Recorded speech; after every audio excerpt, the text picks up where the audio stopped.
Chers amis, bonjour. Alors, ce qu'on va essayer de faire ensemble, et s'attacher cette fois-ci, c'est de comprendre un petit peu quels sont les problèmes qui peuvent rentrer un petit peu, bien qu'une personne dit voilà, moi je fais Taharat HaMishpacha, je fais la pureté familiale, et ça marche pas. Alors, d'abord, il faut savoir qu'il faut, si Bémet il y a des grands soucis, vaut mieux prendre conseil avec un rave et de parler sincèrement des problèmes et essayer d'arriver à une solution. Mais ce que je voudrais parler, c'est qu'il y a une chose qui est problématique et que on est obligé d'en parler. Il est rapporté comme ça, une Gemara dans les Darim. Vous savez que nous avons une interdiction, Lotatoru acharei levafrem v'acharei nechem asher atem zonim. Achareim, les man tizkeru, c'est un verset qui se trouve dans le Shema Israël qu'on lit 2 fois par jour, matin et soir, et même avant de se coucher. Et qu'est-ce qui est marqué? Que nous avons une interdiction, Lotatoru acharei levafrem v'acharei nechem. C'est-à-dire qu'on doit faire très très attention de préserver ses yeux, de préserver son cœur, de ne pas être penché à voir des choses qui sont interdites. Et de là, Mikan Amar Rabbi, et voilà que Rabbi, dans la Gemara, dans les Darim, nous enseigne un enseignement incroyable. C'est-à-dire qu'il tire un enseignement du verset Lotatoru acharei levafrem. Qu'est-ce qu'il nous dit? An yishte adam bekos ze veiten enav bekos acheret. Incroyable. Viens Rabbi nous dit, écoute, quand la Torah te dit Lotatoru acharei levafrem v'acharei nechem, ça veut dire que tu n'as pas le droit d'avoir le cœur penché autre part et les yeux penchés vers quelqu'un d'autre, vers une autre femme. Qu'est-ce que ça veut dire? Alishte adam bekos ze, ne bois pas d'un verre, veiten enav bekos acheret, et tu regardes notre verre. Ça veut dire quoi? Ne fais pas la relation intime avec ta femme en pensant à une autre. Voilà ce qui est marqué. Voilà ce que Rabbi nous dit dans cette Gemara dans les Darim. Et regardez, je vais vous lire un peu le Pérouge du Ran. Le Ran, c'est un des commentaires qui est dans le Masechet Nedarim. Regardez ce qu'il dit. Et pourquoi ça? Pourquoi Bémet c'est interdit? Au moment qu'il a cette relation intime avec sa femme, que Chaz v'Shalom, qu'il ne pense pas à une autre femme. Klomar, Shasiyat mitzvah tzricha liot davka derech ishut. C'est-à-dire que la relation doit être davka derech ishut, c'est-à-dire fixée vers sa femme. Et Chaz v'Shalom ne pas penser à une autre. Et veider ainu derech ahava elota isha asher lakach. C'est-à-dire que quand Chaz v'Shalom, on pense à une autre femme au moment de la relation, c'est pas ça qui apporte le kesher, le rapport. Au contraire, ça nous éloigne de notre femme. Ça nous relie pas à notre femme, ça nous éloigne de notre femme. Donc ça veut dire que la volonté de la Torah dans l'histoire, c'est quoi? C'est que Chaz v'Shalom, qu'il n'y ait pas une relation Chaz v'Shalom de l'adultère, une relation d'enfer de notre femme, Chaz v'Shalom, une relation d'adultère, une relation qui n'a rien à voir avec la Kedusha et avec la sainteté. Quand on parle de Kedusha, on parle de relation profonde, d'une connexion entre moi et ma femme, directe. Et quand Chaz v'Shalom, si je pense à une autre femme, alors je fais le contraire de la Kedusha. Là, on parle d'impureté. Là, on parle que cette relation n'est pas focalisée dans le bon endroit. Et ça s'appelle une relation en vain, qui n'a pas de kesher, qui fait en sorte que Akadosh Baruch Hu, la Shekhinah, ne peut pas reposer dans une relation qui est en vain. Une relation qui est en vain, vous savez qu'il y a des relations interdites. On n'a pas le droit d'avoir une relation avec une non-juive. On n'a pas le droit d'avoir une relation avec une femme qui n'est pas la nôtre. Une femme mariée, Chaz v'Shalom, ça c'est encore plus pire. Et même avec notre femme, on n'a pas l'avoir de relation dans la période où elle est nida, où elle est pureté familiale. Et pourquoi? Parce que d'après la Torah, ça s'appelle une relation en vain, une relation qui ne peut pas apporter de kedusha. Et quand une femme, d'une autre femme, alors que Bémet, tu as été meyachedota, c'est-à-dire qu'au moment de la choupa, tu as réservé cette femme pour toi, mais et juste après cette période de nida, à ce moment-là, tu peux retrouver ta femme, comme on a dit dans les cours précédents. Et donc c'est pour cela que la Torah va nous mentionner, va nous dire, fais très attention, préserve tes yeux. Pourquoi? Parce que sache, ici, il y a une caméra incroyable, la plus perfectionnée du monde entier. Tout ce que les yeux ont vu s'infiltre dedans, dans des taïms, c'est-à-dire dans le cerveau. Et tout ce que tu vois, impossible d'effacer. Fais très attention. Viens à la Torah et tu écoutes. Écoute, mon cher ami. Si tu veux arriver à un amour parfait avec ta femme, si tu veux avoir une relation intime, si tu veux retrouver la femme comme Chava, comme Adam et Chava, comme Adam et Ève, au Gan Eden, si tu veux retrouver cette femme que tu as eue sous la roupa, que tu l'as regardée dans les yeux, tu lui as dit Aré at mekudeshet li betabadzo kedat Moshe Israël. Si tu veux retrouver cet amour, je t'en supplie, mon fils, voilà dit la Torah, je t'en supplie, préserve tes yeux. Ne regarde pas ailleurs.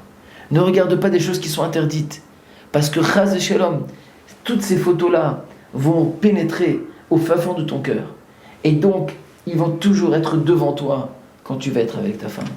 Et ça, Rabotai, si tu penses, malgré tout, surmonter tout ce que tu vois, et tu as la relation intime avec ta femme, avec des années, à long terme, ça fait une séparation et une catastrophe.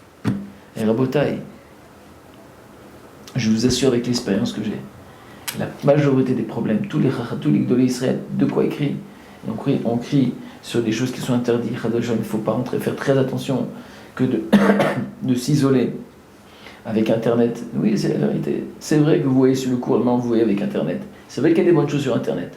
Mais il faut faire très attention. C'est dangereux aussi. C'est dangereux aussi. Il y a aussi d'autres choses qui sont interdites à voir. Elles sont interdites, il faut faire très attention. Un clic, ça va très vite. Un clic, ça va très vite. Non seulement là-bas, mais aussi avec avec Radeshem, de regarder des films qui sont interdits, de regarder, on se promet dans la rue, de préserver ses yeux, de faire très attention, de parler, d'avoir l'esprit propre. Et je vous assure, une personne que Béhémet, il se travaille, il se préserve de ses yeux, il se préserve de voir, quand tu dis bonjour, ça veut pas dire ne pas dire bonjour à quelqu'un, tu peux dire bonjour à des gens dans la rue, on peut leur dire bonjour, il y a de la politesse, bien sûr. Mais ne pas te focaliser, ne pas essayer de profiter d'une beauté qui ne nous appartient pas. Et quand tu prends maintenant toute cette pulsion, toutes ces forces, tout cet amour, et tu viens, tu la converges, tu la diriges vers ta femme, là on peut y arriver. Là on peut préserver, on peut retrouver toujours, chaque moment, chaque mois, pendant des années et des années, cet amour que tu as, et cet amour, il va toujours en grandissant et en grandissant. Et Chaz Shalom, il ne peut pas s'éteindre. Mais si, Chaz Shalom, une personne ne fait pas attention, il est trop à la légère. Qu'est-ce que vous croyez? Quand la Torah dit oui, il ne faut pas aller dans les plages mixtes. Oui, pourquoi? Regardez, c'est rien pour finir. Vous savez, il y a une Gemara dans Souka. Et là-bas, il est rapporté que même dans le Beth Amikdash, au début, il y avait des hommes et des femmes, ils étaient ensemble. Jusqu'à un moment que les Chachamim, ils ont dit, c'est impossible. Et ils ont été obligés de mettre les femmes sur un strade, c'est-à-dire les mettre séparées complètement au moment des téphilotes au Beth Amikdash. Ce qu'on appelle la Ezrat Nashim, l'endroit où les femmes sont. Alors, pourquoi il y a cette séparation? Parce que c'est impossible. Le Yitzhak est trop fort. C'est impossible. Jusque même, on est dans le Beth Amikdash, on est dans l'endroit le plus saint. Il n'y a rien à faire. Ça veut dire que la Torah nous dit au contraire. C'est vrai qu'il y a des pulsions, il a des envies. Il n'y a pas de problème. Dirige-les dans le bon chemin. Dirige-les vers ta femme. C'est pour ça que ça a été créé. Maintenant, si tu veux arriver à une pulsion, si tu veux arriver à un amour profond, sache, préserve tes yeux. Fais très très très attention. Parce que chaque regard, chaque chose que tu auras vue, c'est ça le problème. C'est pas pour rien que la Torah nous dit que c'est pas bien d'aller dans les plages mixtes. C'est pour quoi faire? Ça sert à quoi? Non, oui, mais on n'est pas très religieux. C'est pas une question de religion. C'est une question, est-ce que tu veux vraiment arriver à un amour avec ta femme? Parfait. Viens là, toi, dis, écoute, c'est pour ton bien, je te conseille. Ne va pas dans ma plage mixte. Qu'est-ce que tu vas voir là-bas? Tout ce que tu vas voir là-bas, ça va être des choses qui vont te déranger pour aimer ta femme. C'est ça le grand problème. Le vice, il est là. C'est que, mis à part le problème du Issour et de la halakha, je ne rentre pas dans ça. Je rentre au niveau de la shkafa, au niveau de... Pourquoi c'est pas Kedaï? Ça veut dire que ça ne vaut pas la peine. Pourquoi? Parce que je ne peux pas arriver à un amour profond si je vois autre chose. C'est ça l'idée qu'il y a derrière tout ça. Azir Ratzon Bezrat Hashem. ce que les Chachamim nous disent. Ezeu Chacham aroet anolad. Celui qui est intelligent, il voit loin. En sachant que cette vision, cette vue peut me déranger pour mon shalom bayit, je préfère me préserver. Faites attention. Et si vous tombez il y a des fois dans des soirées, dans des choses, essaie de fermer les yeux, ou alors dire à quelqu'un qui veut t'adresser vers toi, écoute, s'il te plaît, habille-toi parce que ça me dérange un petit peu. J'aime ma femme, je préfère rester avec l'amour que j'ai avec elle. Alors s'il te plaît, habille-toi quand tu parles avec moi. Bezrat Hashem, il ne faut pas avoir honte, il faut dire la vérité. Ça dérange, c'est une vérité. Bezrat Hashem, on verra la prochaine fois, pour essayer de rentrer un petit peu. De savoir que celui qui est Chacham, c'est celui qui voit, qui est anolad. Et c'est pour ça que les Chachamim nous ont dit aussi Altar Besicha et Maïcha, chez Sofra, la volée des Néouf. Si maintenant tu parles beaucoup avec une femme, de jamais d'avoir de relation, même morale, avec une femme. C'est-à-dire de créer des discussions et des discussions qui n'ont rien à voir avec il faut savoir qu'il y a des limites. Même quand tu parles avec une femme, quand tu veux discuter, il y a des limites de quoi on parle. Il y a un côté qu'on n'a pas le droit de rentrer, un côté intime, on ne rentre pas. Celui qui voit trop de femmes, à la fin il fait la avérote. Et bien sûr, celui qui se préserve de sa bouche de parler de la shonara, il se protège de tout mal, etc. Donc on verra Bezrat Hashem. Essaye de rentrer un petit peu, de te comprendre en vérité, à travers cette relation, comment cette union Bezrat Hashem pourra se faire. Alors il faut savoir qu'il y a des gdarim, c'est-à-dire des limites, des façons. Quelles vont être les pensées, des situations qu'on n'a pas le droit d'avoir de relation avec notre femme? Ça, on verra ça la prochaine fois. À très bientôt.